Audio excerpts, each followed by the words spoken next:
Doctor Yunus যখন কথা বলছিলেন মনে হচ্ছিল জিয়া রহমানের কথা শুনছি, বলেছেন ফখরুল। জানাবো রাজনৈতিক দলগুলোকে তথ্য অধিকার আইনের আওতায় আনা দরকার, বলেছেন বদিউল আলম মজুমদার। আরো জানাবো আগামী নির্বাচন হবে সব ধরনের ধারণাকে খুঁড়িয়ে দেওয়ার নির্বাচন, বলেছেন এনসিপি নেত্রী। এবং সর্বশেষ জানাবো বিবিএস এর তথ্য প্রশ্নবিদ্ধ, দেশের জনসংখ্যা এখন 19 কোটি, বলেছেন ইসি তাহমিদা। দর্শক শুনছিলেন সংবাদ শিরোনাম, এখন বিস্তারিত। ডক্টর ইউনূস যখন কথা বলছিলেন মনে হচ্ছিল জিয়াউর রহমান কথা শুনছি, বলেছেন ফখরুল। অন্তর্বর্তী সরকার প্রধান উপদেষ্টা ডক্টর মোহাম্মদ ইউনূসের কথায় বিএনপির প্রতিষ্ঠাতা প্রয়াত রাষ্ট্রপতি জিয়াউর রহমানের কণ্ঠস্বরের কথা বললেন দলটির মহাসচিব মির্জা ফখরুল ইসলাম আলমগীর। তিনি বলেছেন, গত পরশু ইউএস বাংলাদেশ একটি বিজনেস ফোরামের সভা হচ্ছিল, সেখানে আমাদের সম্মানিত বিশ্বের সম্মানিত প্রফেসর ইউনূস যখন কথা বলছিলেন আমার বারবার করে মনে হচ্ছিল যে আমি এই দেশের স্বাধীনতার ঘোষক শহীদ প্রেসিডেন্ট জিয়াউর রহমানের কথা শুনছি। ফখরুল বলেন, শহীদ প্রেসিডেন্ট জিয়াউর রহমান স্বপ্ন দেখেছিলেন যে বাংলাদেশকে একটা গণতান্ত্রিক সমৃদ্ধি ও দুর্নীতিমুক্ত দেশে পরিণত করবেন। তার সমস্ত কথাগুলো সেই সময় প্রফেসর ইউনূসের কথায় বেরিয়ে আসছিল।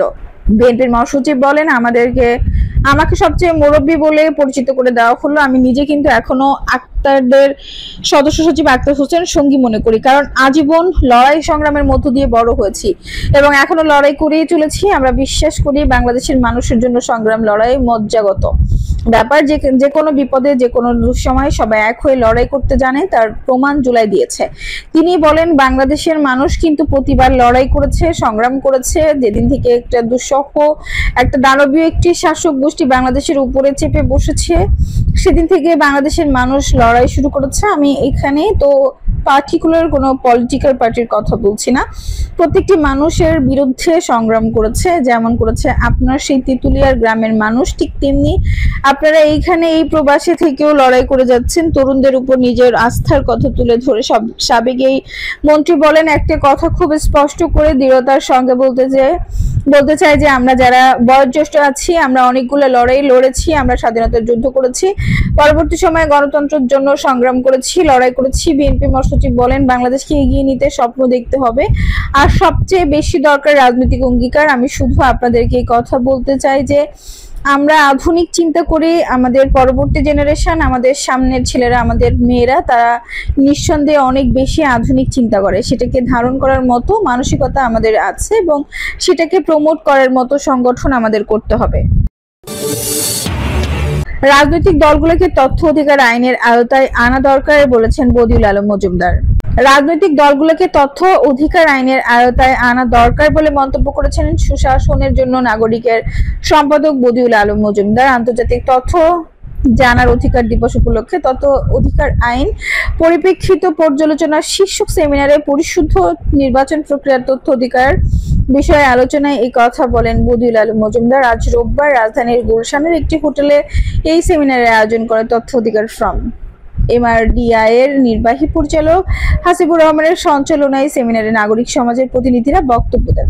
নির্বাচন ব্যবস্থা সংস্কার কমিশনের প্রধান বদিউল আলম মজুমদার বলেন, রাজনৈতিক দলগুলোকে তথ্য অধিকার আইনের আওতায় আনা দরকার। রাজনৈতিক দলগুলো অত্যন্ত গুরুত্বপূর্ণ সংবিধান স্বীকৃত প্রতিষ্ঠান। রাজনৈতিক দল যদি স্বচ্ছ না হয়, রাজনৈতিক দল যদি গণতান্ত্রিক না হয়, তাহলে কিন্তু দেশে গণতন্ত্র প্রতিষ্ঠিত হওয়ার আশা দুরাশা। নির্বাচন ব্যবস্থা সংস্কার কমিশনের পক্ষ থেকে এমন প্রস্তাব দেওয়ার কথা উল্লেখ করেন বদিউল আলম মজুমদার। তিনি বলেন, কমিশনের প্রস্তাবে বলা হয়েছে রাজনৈতিক দলকে তথ্য অধিকার আইনের আওতায় আনা, যার অন্তর্বর্তী সরকার দ্রুততম সময়ের মধ্যে উদ্যোগ নিয়ে তথ্য অধিকার কমিশন গঠন করবে বলে আশা প্রকাশ করেন বদিউল আলম মজুমদার।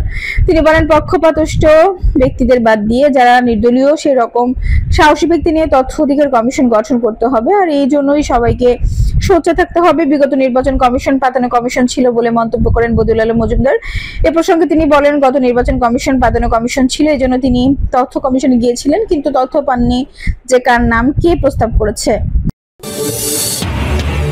আগামী নির্বাচন হবে সব ধরনের ধারণাকে ঘুরিয়ে দেওয়ার নির্বাচন বলেছেন এনসিপি নেত্রী। জাতীয় নির্বাচন নিয়ে বিভিন্ন জরিপের বিষয়ে জাতীয় নাগরিক পার্টি এনসিপি জ্যেষ্ঠ যুগ্ম আহ্বায়ক সামান্তা শারমিন বলেছেন, আমরা যে পরিসংখ্যান দেখছি একটি গুরুত্বপূর্ণ হবে না সামনে নির্বাচন হবে সব ধরনের ধারণাকে ঘুরিয়ে দেওয়ার নির্বাচন। সম্প্রতি দৈনিক যুগান্তরকে দেওয়া এক সাক্ষাৎকারে তিনি কথা বলেন। সাক্ষাৎকার নিয়েছেন জোবায়ের আহসান জাবের। সামান্তা শারমিন বলেন, নির্বাচনের আগে ভয়ঙ্কর এক প্রকল্পের বিষয়টা ফাঁস হয়ে যাবে, গোপন থাকবে না। তিনি বলেন, এবারে নির্বাচন হবে সব ধরনের সমীকরণকে ঘুরিয়ে দেওয়ার নির্বাচন। সামনের নির্বাচনকে কেন্দ্র করে বিভিন্ন ধরনের এনজিও প্ল্যাটফর্ম নিজেদের মতো করে পোল ঠিক করেছে যে নির্বাচনকে জিতবে। আপনি যদি এই প্ল্যাটফর্মগুলোর ব্যাকগ্রাউন্ড চেক করেন তাহলে বেশিরভাগ ক্ষেত্রে দেখতে পাবেন তারা উদ্দেশ্যপ্রণোদিতভাবে এই পোলগুলো তৈরি করেছে এবং অনেক ক্ষেত্রে পোলগুলো করানো হচ্ছে। তিনি আরো বলেন, আমাদের কিছু দুর্বলতা থাকতে পারে, আমরা একটি নতুন দল, সাংবিধানিক জায়গা থেকে পরিবর্তন হতে একটু বেশি সময় লাগবে। আমাদের সাংগঠনিক কাঠামো প্রক্রিয়া সম্পূর্ণ করার চেষ্টা করছি যাতে যে কোনো ধরে এটা টিকে থাকতে পারে। এই কাঠামো তৈরি করার জন্য আমাদেরকে সময় দিতে হচ্ছে। এনসিপির এই নেত্রী বলেছেন, আমরা যে পরিসংখ্যান দেখছি এটি গুরুত্বপূর্ণ হবে না সামনে নির্বাচন হবে সব ধরনের ধারণাকে ঘুরিয়ে দেওয়া নির্বাচন। সামান্তা শারমিন বলেন, এই নির্বাচনটা প্রথমত ষড়যন্ত্রমূলক। সেখানে রয়েছে অন্তর্বর্তী সরকার, বিএনপি ও আওয়ামী লীগ এবং সেই সঙ্গে যোগ দিয়েছে জামায়াত। এর সঙ্গে কোনো রাজনৈতিক ইন্টারন্যাশনাল পক্ষ যোগ দিয়েছে, এগুলো হয়তো বের হবে। তিনি বলেন, আমরা দেখতে পাচ্ছি যে এক ধরনের প্রকল্প বাংলাদেশকে পুরনো এস্টাবলিশমেন্ট রাখার প্রক্রিয়া এই নির্বাচনকে দেখানো হচ্ছে। আমরা কাছে মনে হয় নির্বাচনের আগ মুহূর্তে হলেও এই প্রকল্পটা ফাঁস হয়ে যাবে এবং এই প্রকল্পটা আর গোপন রাখতে পারবে না ওরা। বিবিএস এর তথ্য প্রশ্নবিদ্ধ, দেশের জনসংখ্যা এখন 19 কোটি বলেছেন ইসি তাহমিদা। নির্বাচন কমিশন তাহমিদা আহমেদ বলেছেন, নির্বাচন কমিশনের ভোটার তালিকা অনুযায়ী বর্তমান দেশের জনসংখ্যা 19 কোটি। এর মধ্যে রাজধানী ঢাকায় রয়েছে 1,51,00,000 মানুষ। আজ রোববার রাজধানীর আগারগাঁও নির্বাচন কমিশন ভবনে নির্বাচন কমিশন সচিবালয়ের সম্মেলন কক্ষে এক সংলাপে তিনি এই তথ্য জানান। জাতীয় সংসদ নির্বাচন উপলক্ষে সোশ্যাল সামাজিক প্রতিনিধিদের সঙ্গে নির্বাচন কমিশনের উদ্যোগে এই সংলাপের আয়োজন করা হয়। বাংলাদেশ ব্যুরো অব স্ট্যাটিস্টিক্সের দেওয়া তথ্যকে প্রশ্নবিদ্ধ বলে মন্তব্য করেন ইসি তাহমিদা। তিনি বলেন, জনসংখ্যা নিয়ে বিবিএস এর ডেটা প্রশ্নবিদ্ধ। একবার তারা যেটা প্রকাশ করলো পরে আবার সেটা কমিয়ে দেখানোর জন্য বলা হয়েছে। সংলাপে তাহমিদা আহমেদ বলেন, আমরা যে ভোটার তালিকা করলাম বাড়ি বাড়ি গিয়ে সেখান থেকে তথ্যটা পেয়েছি, এটা একদম ঠিক তথ্য। আমাদের লোক সংখ্যা হলো 19 কোটি।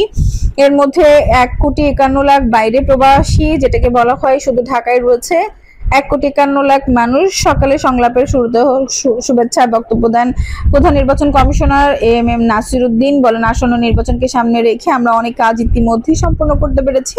সবচেয়ে বড় কাজ যেটা করতে পেরেছি সেটা হচ্ছে বাড়ি বাড়ি গিয়ে ভোটার তালিকা হালনাগাদ করা। এটা একটি বিশাল কাজ। আমরা প্রায় 21 লাখ মৃত ভোটারের কর্তন করতে পেরেছি। কমিশন 9টি আইন সংশোধন করেছে উল্লেখ করে সিইসি আরো বলেন, মোটামুটি নির্বাচন অনুষ্ঠানটা সুষ্ঠুভাবে সম্পন্ন করার জন্য যা যা করা দরকার এক্ষেত্রে আমরা অনেক এগিয়ে গেছি। নির্বাচন কমিশন কিছু বিতর্ক এড়াতে পারত উল্লেখ করে সোহরাব হোসেন বলেন, একটা পক্ষকে নির্বাচন থেকে বাদ দেওয়ার চেষ্টা চলছে ধরে নিলাম, তারা নির্বাচন করতে পারবে না। কিন্তু যেসব রাজনৈতিক দল সরকারের কাছে ঐক্যমত্য কমিশনে বসেছে তাদের মধ্যে যদি কেউ মনে করেন যে পরিস্থিতি অনুকূলে নয় বা আমরা জিতবো না, সুতরাং আমরা নির্বাচন থেকে সরে দাঁড়ালাম, তাহলে কি পরিস্থিতি হবে আপনারা ভেবে দেখুন। তরুণ প্রজন্মের মতামতকে প্রাধান্য দিতে গিয়ে প্রবীণ দরিদ্র নারী ও সংখ্যালঘুদের যাতে পেছনে ঠেলে দেওয়া না হয় এই আহ্বান জানান সাবেক তত্ত্বাবধায়ক সরকারের উপদেষ্টা রাশেদা কে চৌধুরী।